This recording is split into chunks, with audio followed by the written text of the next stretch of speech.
That's my mom.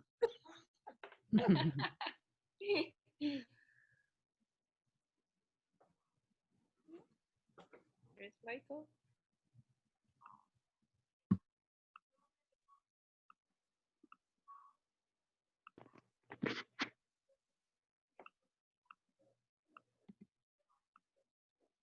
Hi, everyone. Welcome. We're going to take a few minutes to let people arrive. Can you lower that?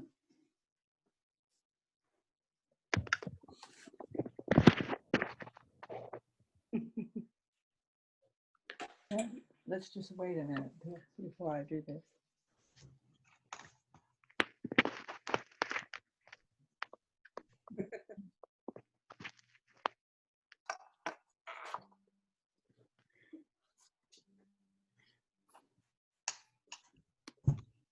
Somebody listening. Mm-hmm. My mom. Oh, see. Huh? There's Barbara. Mm-hmm. Hey, hi, Ruben. There's Barbara Ruben from Mexico. Nancy from Arizona. Mom, where's Dad? Where are you? In the tundra? Can't you see us both? I can't. I only see your snowy background. I know there's a second page here. Oh yeah. Oh, that's a fake background. That's a fake background. But I love it. It's very cool. Hi, Kiko. And from Spain. Hi, Graham. Oh, where's Graham? Oh, great. He's Graham. Graham. Oh.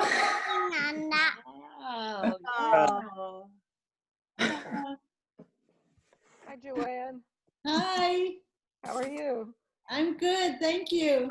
No, it's Graham. Hola, Graham. Oh. Hola. Hey. Hola. What time is it there? Bueno. Wow, coming from 11:45. Barcelona. Hi, Graham. No, 2 Hello. o'clock. in the morning. Hi. Hey, Graham. Oh, Hey, Andrew. How are you? Good to see you. Fine. Great to see you. How's everything in Spain? No. Doing well. Doing well. wow. Wonderful. People. We got a big crowd here. Yeah. Hello, everybody. I'm taking a Hello. picture of everyone. How exciting is this? What time is it in Spain, Graham? It's 11:45 here. Oh my God. Graham? Yeah. I'm going to put on the, let's see. Oh, it's the computer? Yeah, let's see. Okay. That's all right. I'm fine here. Hello?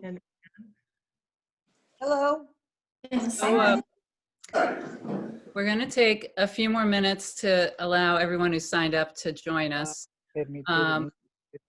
Susan's going to start a PowerPoint slideshow just to set the mood while we get settled in here.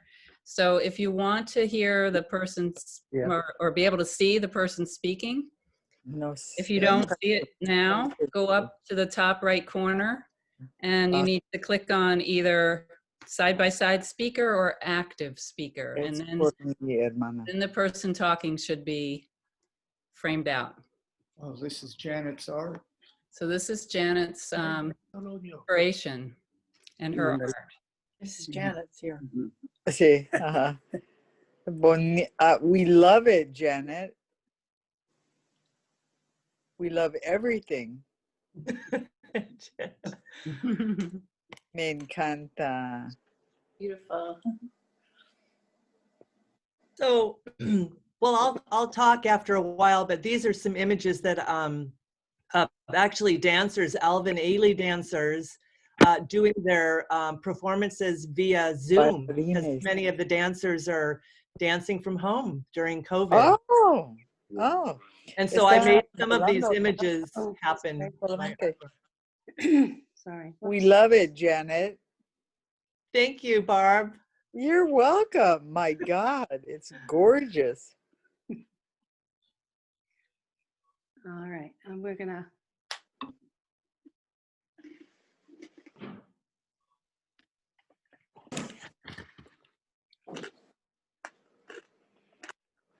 That's different.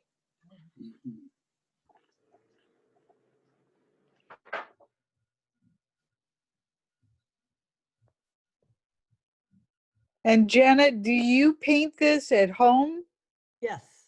using the images? Very nice. Yeah. I'm just gonna stop the share for a moment to let whoever else in that needs to come in. Yeah, okay. All right. Can Catlin let people in while it's going? I hope so, I hope so. Okay. Well, So, we have a few hosts, so if anybody sees that someone that I don't, we can let Susan, them are you in. going to mute everyone? Yeah. Oh, I have to stop the share to do that. Let's see. Okay, van a ponernos en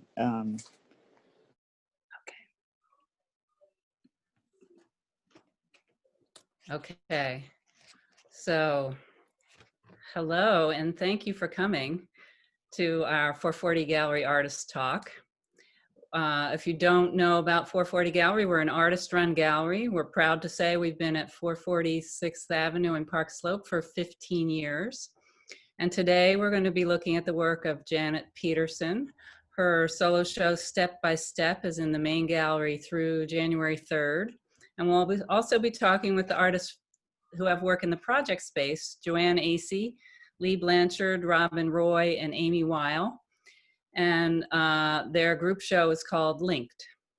So I'm Karen Gibbons. I'm an artist member of 440, and I'll be moderating today. We're going to, if you're looking for Amy Williams, who would normally be moderating our artist talks, she's at the gallery today, so our gallery is open. So if you're in the area, please stop by. It's wonderful to see this work in person, but I'm so happy we can do this and have people that can't stop by and see all the pieces. So just to let you know, the gallery's open with masks and social distancing from on Wednesday through Friday from 4 to 7, and Saturday and Sunday 11 to 7. Also, if you go on our website, our small work show is going to be starting December 15th. You can look at that through Artsy. And actually, you can see all the work on Artsy. Just go through our website, 440gallery.com. So today we're going to share our work via the PowerPoint. And everybody's going to be muted, but if you find that you have a question, please put it in the chat. And when we're finished talking to all the artists, I'm going to be asking them questions. They're going to be sharing about their inspiration and various things. So we'll go to the chat at the end. And then if you need to ask the questions at the end verbally, then we can unmute. So we're going to step into the gallery now to see the installation as if you were there. So here's Janet Pedersen's Step by Step. And I'll ask Janet to unmute herself and let us know about the inspiration for the show's title.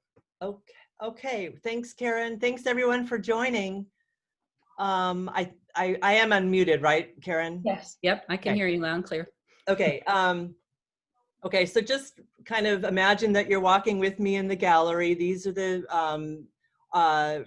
are my works from Step by Step, a show title that it dawned on me while I was working through all the past year on this body of work with a dance theme that, you know, through COVID and kind of working virtually, you know, getting my work, the inspiration from my work through Google and Zoom sessions, live models, Zoom sessions, and also I have and still am healing from a broken ankle. That all my work has been every day I get up to paint, or the days that I was painting, I was sort of, you know, working a lot of things through in my life. And so that's in reference to step by step.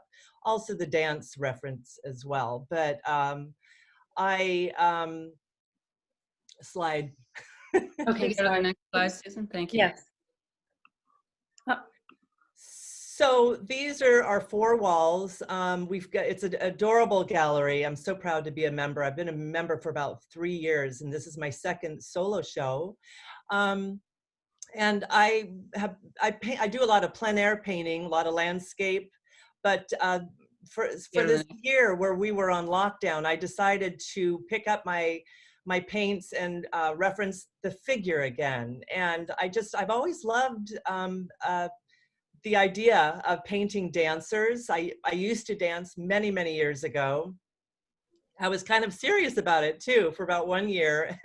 And then I began to do other things. But I just love form. I love, I needed at a certain point to paint something that felt uplifting and joyous, and something that I could really play out my sense of color and brushstroke.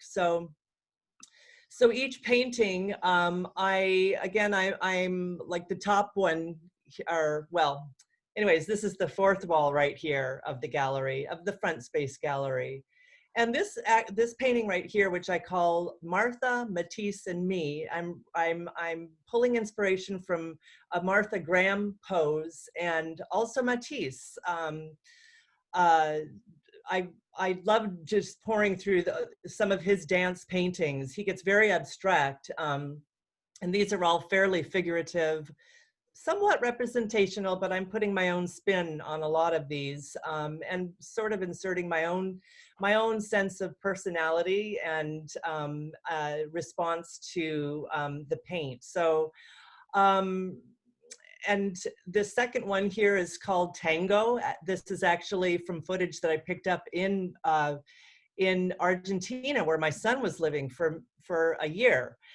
And I had this tall canvas, and I just thought, when this couple were dancing close, that was the image I wanted to play with. And just recognizing that a lot of the negative space around the positive images is what I love playing with my color, with my, you know, just how the figure against the background works, and kind of, you know, kind of dances together, I guess.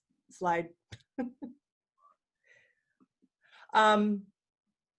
And playing also with the idea of my materials. You know, obviously, it's never always joyous to be painting. A lot of times many an artist can tell you that it is a struggle just to get to the canvas, or, you know, the paper in the morning, and think, you know, is this all worth it? Why am I even doing this? But this is actually an image that I picked up off the internet, and I was just playing with this, and I started to drip the paint, and I liked the juxtaposition of how this paint, you know, just falls over the dancers and then their response to it. So I'm really playing a lot, and I'm experimenting, and that felt really, really good. When this one is actually from an image from the New York Times, or the New Yorker magazine, of West Side Story. And you know, we're on lockdown, the events of the day, just a lot of heavy social stuff going on in the world, and learning about George Floyd. I mean, as I was painting this figure, this just is what I'm thinking about. I'm thinking about how, you know, the response to everything that's going on. This has been a crazy year, past 2020. And I will say that painting has just helped me. It's just helped me see how there can be joy, there can be strength. We can keep stepping forward and doing what we do, as, you know, not only as human beings more than anything. And then I really got involved in looking at dance companies, Netherlands Dance Theater. and then freeze framing the video footage that I found and just working out compositions. This is in gouache and light and theatrics of dance. And, you know, anyway, so that's all I have. This is called Dancer's Dance, and it's a lot about practice. This one is called Burlesque. It's, again, the figures, I'm kind of just, you know, finding them. Sometimes I'm making them up, largely the background. I just needed to create a background that I felt these dancers would be dancing within. It's a world. I'm making up a world within. This dancer had broken her hip. She's part of Alvin Ailey dance troupe. And she was a woman around my age, and she was getting back out on the dance floor. And I just decided to put her in a backdrop of trees and her support in the man that's lifting her up. I mean, I'm pretty much copying the pose, but for me, this feels a little bit like a self-portrait. You know, my husband was really there helping me through changing the water because I really couldn't get up. I had to just, you know, respond to the canvas while seated. And so this is called Bird Dance. And just that, this is one of just, it feels a little bit like a self-portrait to me. And then, as I was speaking a little bit before, the Alvin Ailey dance troupe, they do a lot of, they kept dancing through COVID. They kept dancing and putting it out online, and, you know, for anybody who wanted to see. And they were literally dancing in their kitchens or their living rooms, in their bedrooms. And the way that Zoom has responded, and, you know, artists getting out there and putting their, you know, their expressions, even on the computer. I mean, virtually we can see. It's just a matter of, you know, checking in and pressing the right buttons, and you can really, you know, see these performances that are shuttered, you know, in the world for now. Anyways, I had so much. I had a lot of material that I could pull from. And so I'm working also in gouache with pencil, you know, scratching back into the surface. And I'm trying to capture a gesture that really is something that I love when I draw the figure anyways. There's always, you know, the feeling of wanting to capture a certain gesture and freezing the frame with this gesture in mind. I'm you know, I'm furthering that experience for me on my canvas, or in this case, paper. Can I ask you a question, Janet? Sure. So I noticed that in each of these pieces, the palette really sets the mood. And it's almost like the music does for the dancers in a dance piece. And I wonder, you also have this beautiful vocabulary of brush stroke and drawing and composition. And I wonder if you were thinking about these elements in relation to the type of dance that you were portraying. Because I noticed that, and maybe Susan can flip back to like the tango one, or the West Side Story one is very different from those last few that we've seen. Yeah. Well, I'll speak about color. Color is just, it's so personal. I start off with a pretty loud palette and work my way through a painting. And I you know, often I'll start a painting, and by the time it's finished, it's nothing. It looks nothing like I intend it to look. All of these paintings are worked through till I find that I don't need to work on them anymore. And it's very rare that I'll have an idea, and unless, you know, sometimes and I can get my fresh idea out there on canvas and then it's finished. That's kind of rare for me. I mean, I was really working these through, and color is I mean, it's really hard for me to talk about color. I don't know why I choose certain colors. I mean, why? It's funny that you said that that your palette is loud. When I was, comparing it to music, Yeah. it really feels like you're setting the music for that in a painterly way. This one feels more theatrical. It's got a darker background, and then the light of the paper showing through gives it a sort of a. But thank you, Karen. That's a nice way. I like hearing what people think because sometimes I don't even know what I'm thinking. I'm feeling it, but. And I had another question. Yeah. I'm not sure you wanted to say something else. I love how, and you talked about this, how you've returned to the figure and how obviously figurative they are, but at the same time, the figures have an anonymity, and that gives the compositions an abstract quality. Can you talk about that kind of tension? Yeah, the anonymity, I don't feel like I have to put features on any of these faces. I mean, there's a suggestion there. There may have been a face there at one point.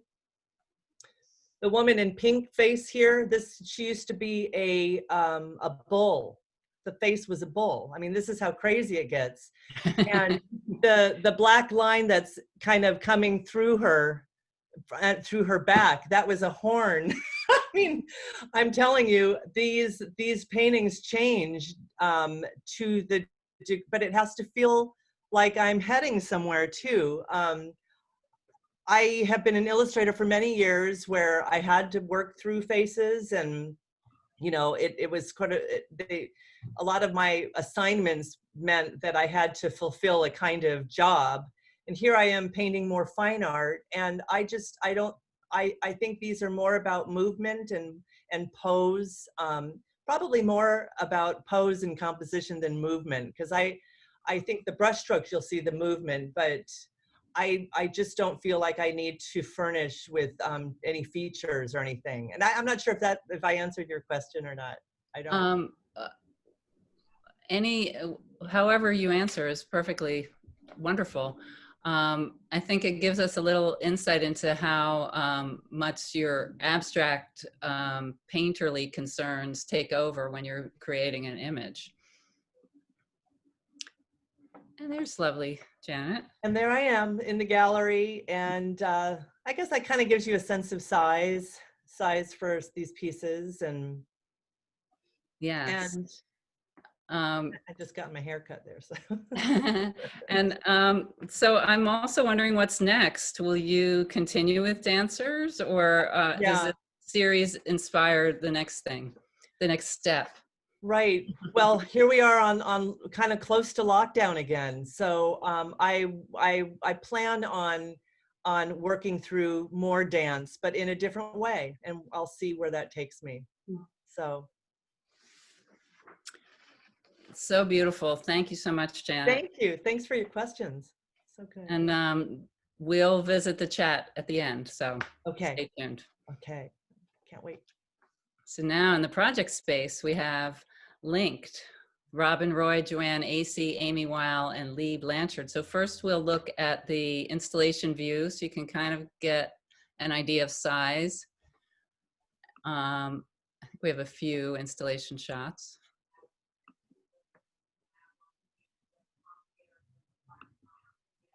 And we'll begin with Robin. Hi, Robin. Hi, I'm not muted, correct? Good, yes. Okay. This is the complete installation, and these pieces are really kind of small, and that whole space is maybe 4 feet by 4 feet. So these are all small ceramic pieces, and I call these artifacts in references artifacts, which are kind of, either, objects of some cultural or historical significance. And I almost think of these as something as objects you might find in an archaeological dig that they've been kind of unearthed. And they are, although referencing objects that you easily recognize, they are fragile because they're clay. And so they have that kind of, I don't know, that kind of double, you know, a double take on it, because it looks like something that might be sturdy like chains and scissors, but in reality, made out of clay, they become a really fragile object.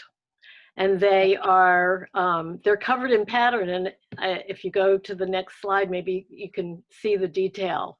There's a lot of pattern on each and every one of these pieces.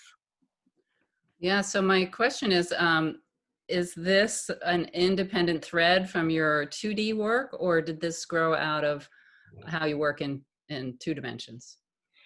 Well, I've always been a painter, and I've always been very, very interested in pattern. And all of my 2-dimensional work on paper is always involved in some way with pattern. And then many years ago, when I started working in ceramics, the work I did for many years was pretty functional, but it was always highly decorated with pattern. And I became more and more and more interested in the sort of abstract shapes that the objects were making and the surface patterning, until I kind of worked my way out of functional wear. My later functional pieces really were no longer very functional. And so then this body of work it was like a great freedom to say, wow, I don't need to make something that is used, you know, I can just do something that is decorative and meaningful, and that's an art object. So they are so beautiful, and I'm glad we have these close-up views. I want you to share with our viewers the technique that you use to paint on clay. It's so wonderful how the pattern just moves around the shape of the object. Yeah, so I'm making my object out of stoneware, sometimes porcelain, and sometimes sculpture clay, which has a nice sturdiness to it. And these they're all painted, first of all, with something called underglaze, which is very much like paint, in that wherever you put it, it stays. Whereas with a true glaze, when it gets fired, it becomes a liquid and it moves around, and you don't have a lot of control over it. So these are all highly controlled, but they're still fired. So I have painted while they are in the raw clay state, and so they are very fragile while I'm working on them, because as they dry, they become more and more brittle. When they are completely painted, they're fired, what's called a bisque firing. That's the first firing. And at that point, I can correct any mistakes I've made, or add to it, or I can do other things to it. So that's why I really like to paint it before they get the first firing. After they get that, after I've fussed with them and cleaned them up and maybe corrected anything, they go back into the kiln for a final firing. And so, like in this image, what you're seeing that looks kind of orangey, yellowy orange, is my computer just did something weird. Okay, that's the raw clay you're seeing, and the black and white is the underglaze. Whoops. Thank you, Robin. Really beautiful, and thank you for explaining that. It's mesmerizing. Thank you so much. And I encourage people to check out Robin's 2D work as well to see the contrast and how she uses pattern. And let's move on to Jo-Ann. Jo-Ann, your work is full of life and color, and while the lively palette stands out, the intricate compositions link your work to the other work shown here. Can you tell us what inspired this series? I've been working on a few different series at the same time, and I was working on a series called Urban, which is about the urban landscape, about New York City, just about any city really, and the patterns and the movement and the light in the cities were an inspiration to me.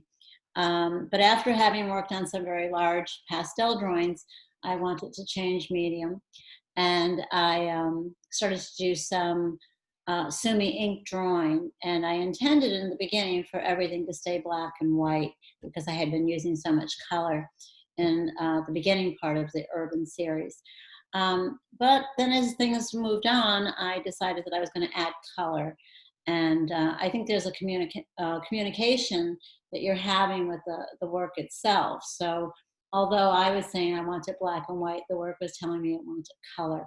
So I began to add color. And this particular piece is a painting on paper of, it's acrylic, watered down acrylic, and some of it is gouache, but the black areas are mostly the ink. And that's part of that same series there. And it yes, they're so fluid and spontaneous, yet thought out. So I wonder if you could talk about your process and in relation to scale. So maybe you could talk about the sizes of the pieces. Yeah, I think framed, these are about 11 inches by 11 inches. So I think the actual paper is probably 8 inches by 8 inches. So they're very small compared to the other work that you're going to be seeing. But can you go to the next one, Susan? Sure. Yeah, this one is about 22 inches by 28 inches, you know, maybe a quarter inch off or something like that. And this one is also on rice paper.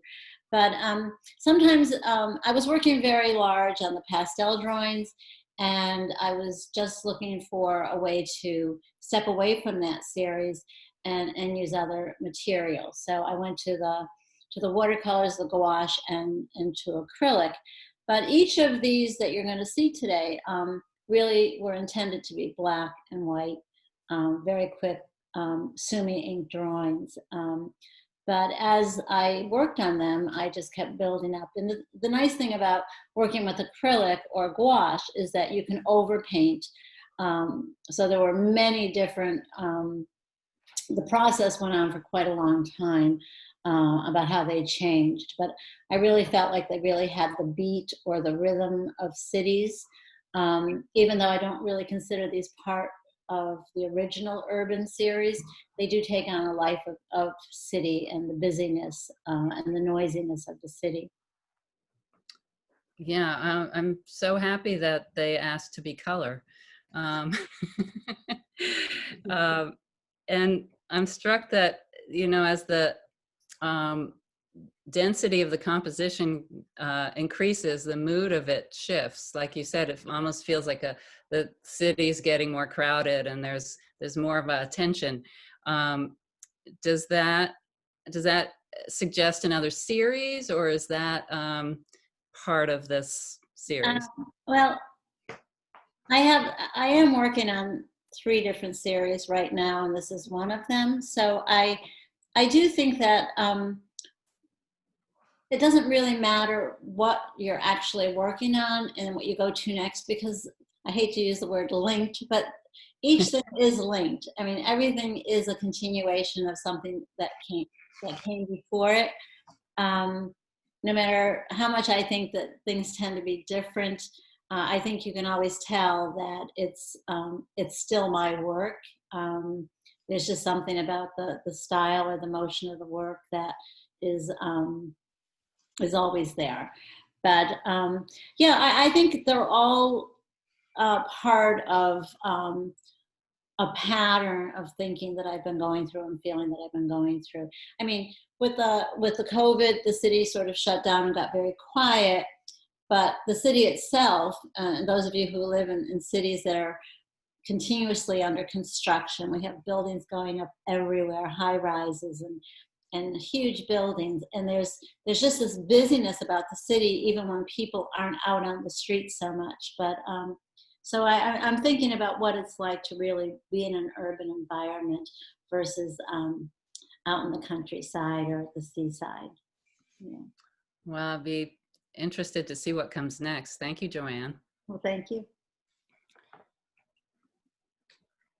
And now Amy Weil. We're going to get to see a little bit of her process. And hear it. This is what really, can you hear it? You might need to turn it up a little. Oh, it's so scary.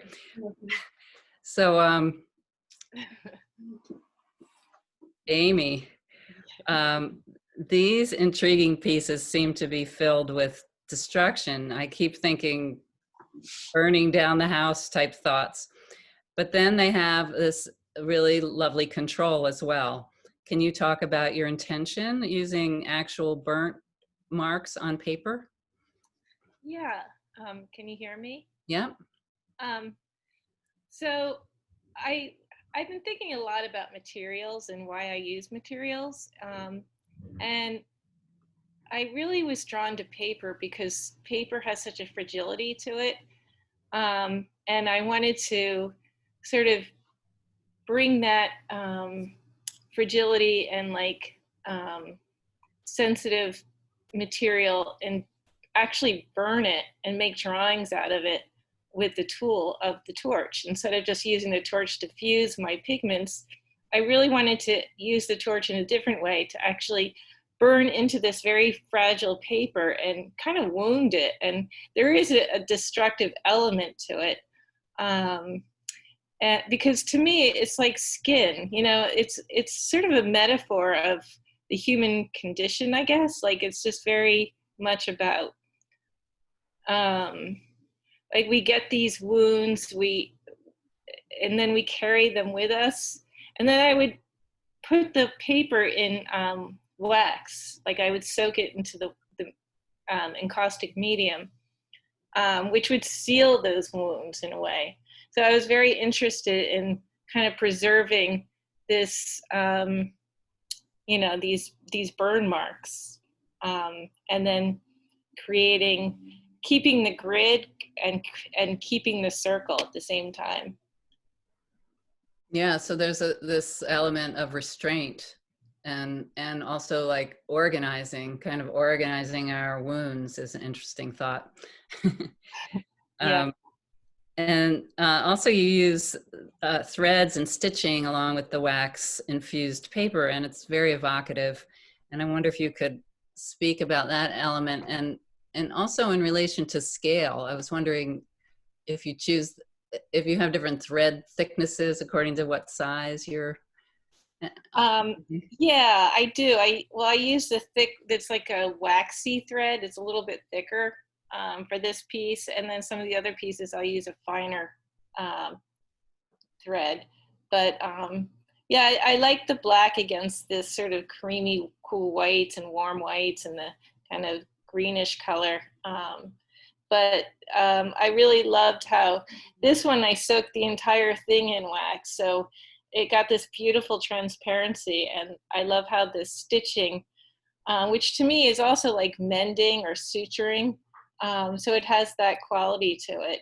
And then sort of stitching them all together, and they have this connection with each other. And you know, I've been thinking a lot about lines and people waiting in lines and the whole, you know, COVID waiting in line for tests. And so this has that element of everybody standing in line. I've been playing around with like 6 feet apart, you know, just like that whole idea of people are separated and yet there's still this thread that brings everybody together. Beautiful.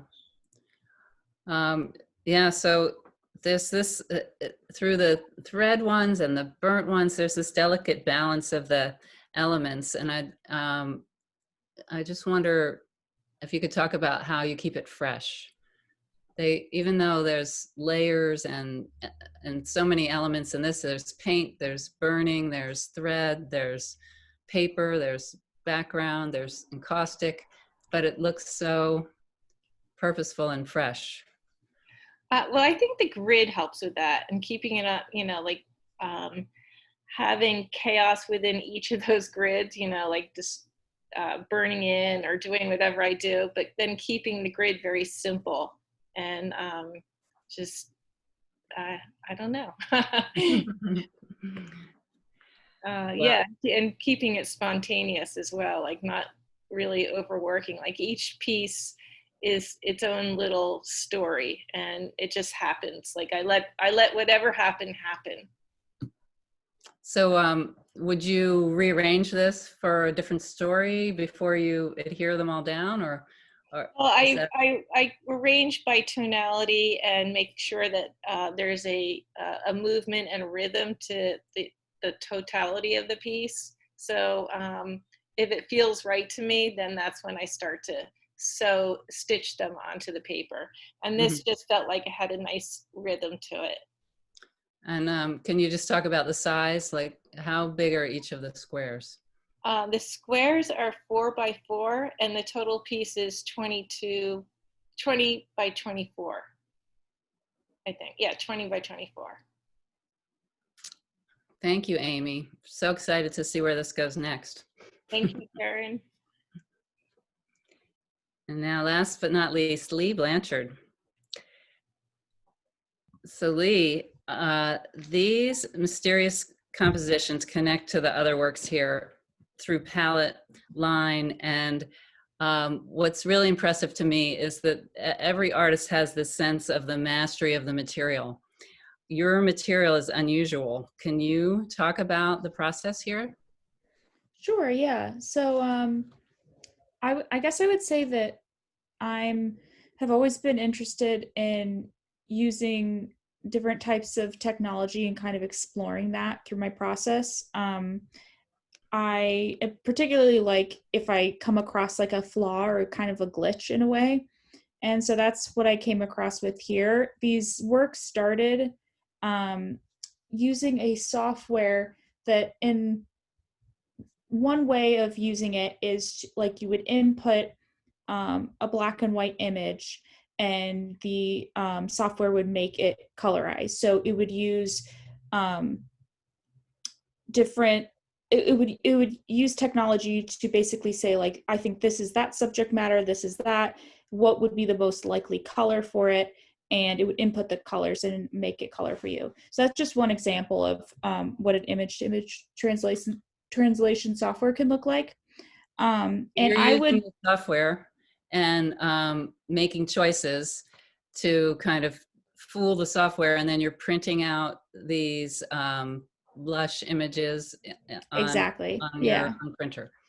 Yeah, so I print them out, and at first the images are really small, so I use a kind of a process of printing and scanning, and I would play with different types of photo paper that I would print on and see how that would scan to kind of bring a little bit of that texture into the piece. So the texture that you're seeing is scanned photo paper. Beautiful. So I also noticed that they seem to allude to interior spaces and then maybe exterior spaces, and then that brings me to interior states of mind and exterior states of mind. And I almost want to connect them to narrative. Do you have ideas about how what your process is meant to convey? I would say that I definitely see the interior exterior elements for sure. A lot of the images that I used and I input had to do with architecture in some way. So that is definitely an element. But as far as people kind of creating a narrative, I would say I kind of like to leave that open. I'm really into abstraction. I want, sometimes there to be, maybe you can see a window here, maybe you can see adore there. But otherwise, you know, people can kind of use their imagination and create their own narrative, or see something else maybe that I hadn't intended. And I definitely welcome those interpretations, and I always like to hear, you know, what people imagine when they look at them. It's almost like if Rothko got a hold of a printer. And they're so intriguing. I wonder if this is a complete series or if it's open-ended. Like, are you going to keep going with this type of software and see where it leads? Yeah, I found that in the past, I kind of what usually happens, I stumble across something and it just sucks me in, and then through a period of a year or a few years, that's pretty much how I'm making what I'm doing. So right now I've gotten sucked into something else, but who knows, you know, I've gone back to other processes before, and I'm always looking for something new, but also when I'm stuck, going back to the old. So I could definitely see going back and experimenting some more, because it was really fun and playful, and I had a great time making these works. And then I also wanted to ask about, so you have a file that you can print, so you can make multiple prints, but do you see them in different sizes, or is each one like a particular size? Like, I would love to see them big.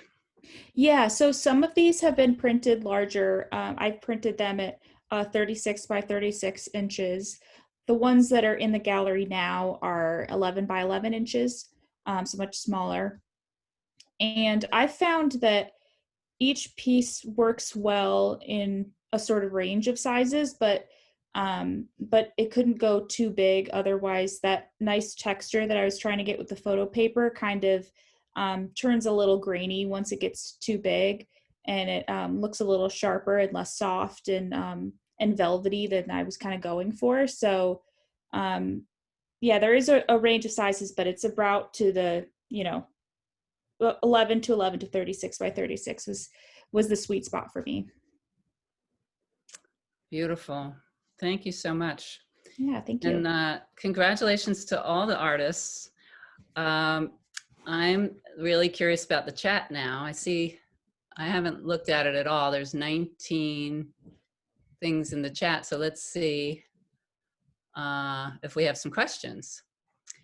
From Cindy Zaglin, we have wonderful color and movement in this piece. This was back with Janet's. Burnett Rudolph says wonderful color and movement. From Barbara to everyone, we love all your paintings, Jancy, as well as stories that go with them. You're the best. I tend to agree with that.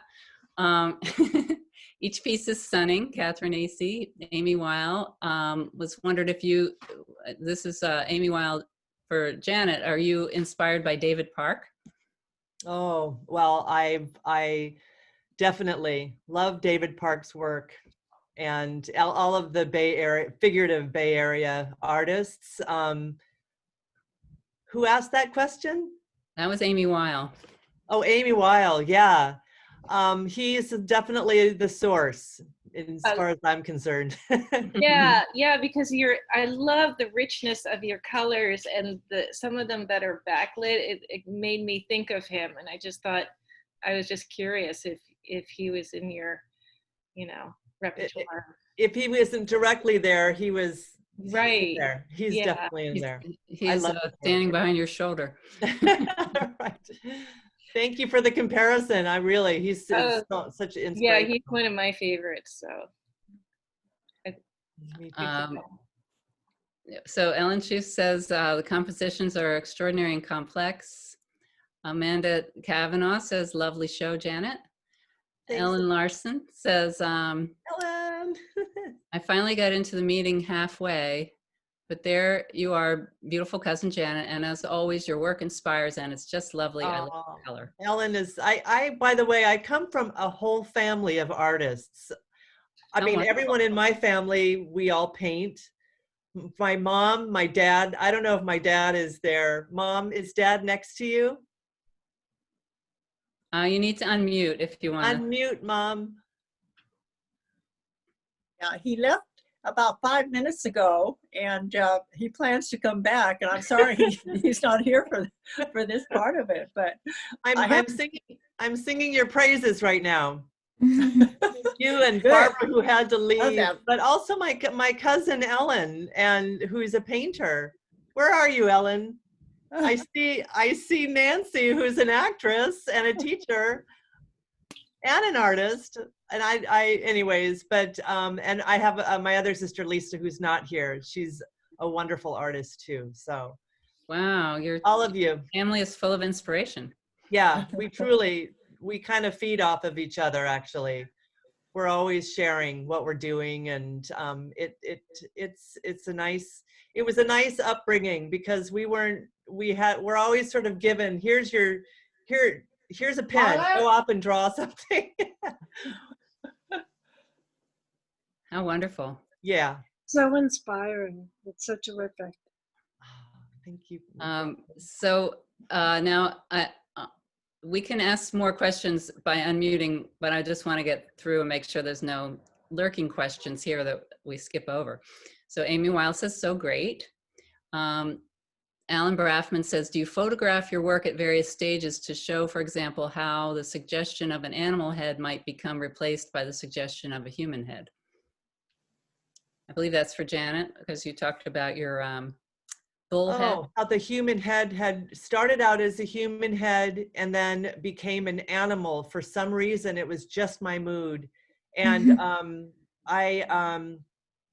was the question whether I photograph it to keep that version? Yeah. You know, if I did, I had better just throw it away, because it's not that anymore.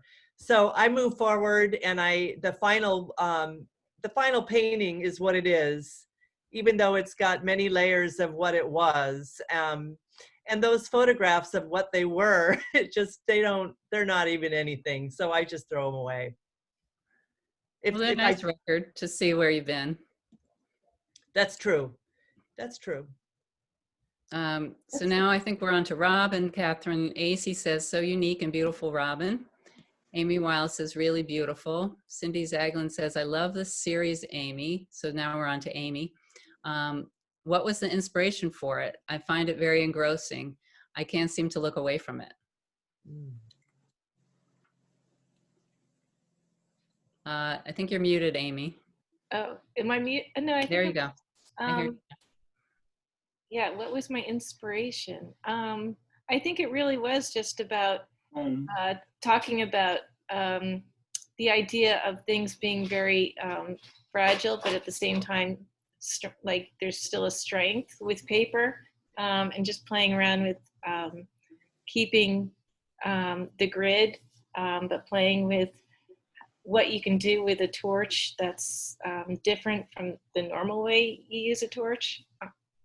I'm not really... There's this immediacy for me, this almost urgency with the torch. I just don't know what's going to happen with the paper. And when I look at it, I find it incredibly compelling. So it's wonderful. I love it. Oh, thank you. You're welcome. Okay. So Ellen Chu says, you're an amazing host. Your questions and observations are wonderful. Brava. Thank you. Amy Weil says, these are so painterly. Janet Pedersen says, I love the architectural elements of these intriguing works. So I think we're on to Leigh now. And I find all the works, this is Susan Radeau. I find all the works today illustrate interconnectedness in different ways, something that has been broken and renewed in the same time, at the same time during the pandemic. Beautifully said. I think that's really the inspiring piece of the Project Space show, Linked, is how beautifully they link, and that really explains why. So that's all that's in the chat. So if you have a question, you can unmute yourself and direct it to the artist, and if we need to pull up an image, Susan can do that. I'm Susan. And I would like to ask Jo-Ann a question. One of the advantages of of working this part of it, where I was, going through all the images. I got a chance to really spend a lot of time with each of the works that you had in this show, and you were talking about how a lot of them will reflect the city. I feel like there's so much music in all of your work, and I was wondering if you are strongly influenced by a specific type of music when you're working on these? Actually, in my new studio space, I don't really listen to music. We have to wear earphones, or what do you call it? Yeah, headphones, thank you. But I am influenced by music. I'm also influenced by dance. And those of you who know my previous series, Swing, was mostly about the movement and jazz and blues and swing itself. So I'm always kind of thinking about movement. In music, there's movement, and there's so much pattern in music. So I think they're all interconnected. I think that the change is either that I'm working with subtle color, or I'm working with bold color, or I'm working in black and white. But I think that that music is an influence. I think my sister, who's down here somewhere, and my college friends, I see you all, have always known that I really do love music. And so I think it is an influence in my work. Thank you. Thanks, Susan.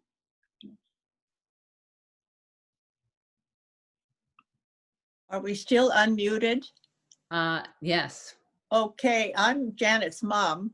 and I did write something in chat, so maybe I didn't really address it properly. But anyway, Janet, Dad and I were very intrigued with all of your paintings, of course.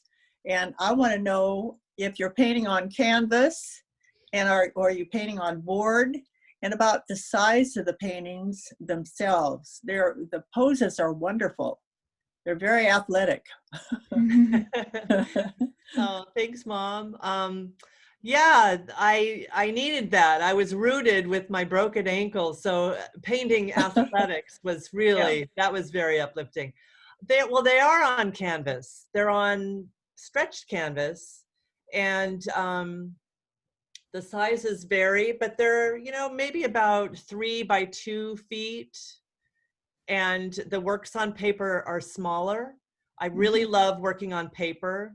Jo-Ann, seeing your works on paper with acrylic was an inspiration to me. So I really, and now Amy, just seeing what you do with paper, with layers and everything. I think that's going to be really inspirational to me to continue working on paper. But the canvas was easier for me to work on. It was bigger, which was a good challenge, to work a little larger than I normally work, because my mom is a plein air artist also, and she and I used to go out and paint together, and so much fun. It was so much fun, and it wasn't that we were working on huge canvases. No. We worked smaller, and that was totally fine. But when you're all alone and you've got this subject that you're just crazy about, you kind of want to work a little larger, sort of. It's a great challenge, and canvas can help you do that. I have a question for Janet. I think I'm being heard. So my name's Happy. I'm in Mendocino, California. Really? Hi, Jo-Ann. Thank you for the invitation. This is great. So you were watching these videos of the people dancing here and there and everywhere. How much you didn't mention the music that they were dancing to? So I'm wondering how much influence the music was on how you portrayed the dancers. Yeah, that's really interesting. One art form is music, another one is dance. And here I was painting without music. I've started to turn off the music when I paint. There's no explanation, but just I started to get carried away listening to a sound or something. the one painting I did with music was a piece that's not even, I didn't even take a photo of it for this slideshow. And it was Philip Glass. It was for the Netherlands Dance Theater. And they're really traditional company, but they're doing really avant-garde dancing. And I started to listen to Philip Glass. Oops. And so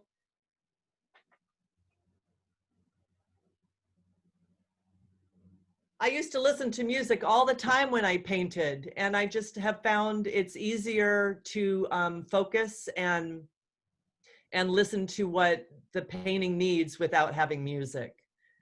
That's all. But I wonder if that's because, like Happy was saying, that there's music already like embedded in the dance.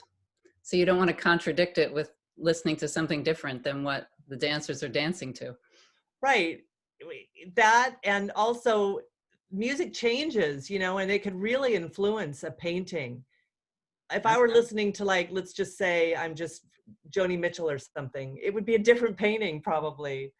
And I was really just trying to focus on form and get excited about possibilities and where these paintings could go. Yeah, And I just meant the music that they were dancing to with the video. Yeah. You know, the clips were pretty, it was mainly experimental music. These were from it was from a movement, Revelations, that they were practicing for. And this is Alvin Ailey dance company. Cool. And I was listening, you know, and then I was understanding that music, but then when I was finally painting, I just turned the music off. But it would be nice to say that I really, you know, listened to it all the way through to the end. Maybe it would have made the process easier. I struggled. Oh, they're exquisite. I just love them. Thank you, Happy. Nice to meet you. Thank Mendocino, you live in the most beautiful area. I love Mendocino. I do. I wanted to just congratulate all the artists for sharing, and I'm Jim's cousin. And I wanted to encourage you. I don't know if Zooms are saved, but I think this would be a wonderful homeschooling experience for high schoolers to hear the artist's process. This has been so informative to me. And, you know, you watch on darn YouTube, sell your art on the street now, and you see a girl go like this and hold it up. But unfortunately, people are thinking that's how you do abstract. So I would love to see this saved and distributed to colleges and high school.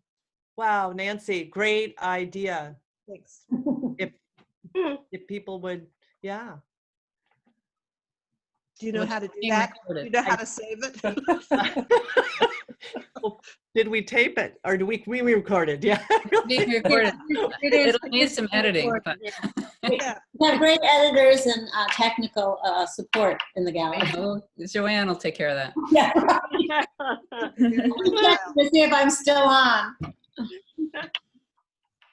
Good. It's just amazing to me that we can gather like this and do this, and it's fun to see everybody's faces, and just, you know, showing up is a big deal. And if you can't, I mean, just doing it virtually, I think has made me really happy. And I speak for my gallery mates too. So thank you. Yes, thank you all for coming. Really appreciate your presence here, your questions, your eyes on the work. And I want to just give a shout out to Susan Greenstein, who has been behind the scenes here, and also an amazing plein air artist.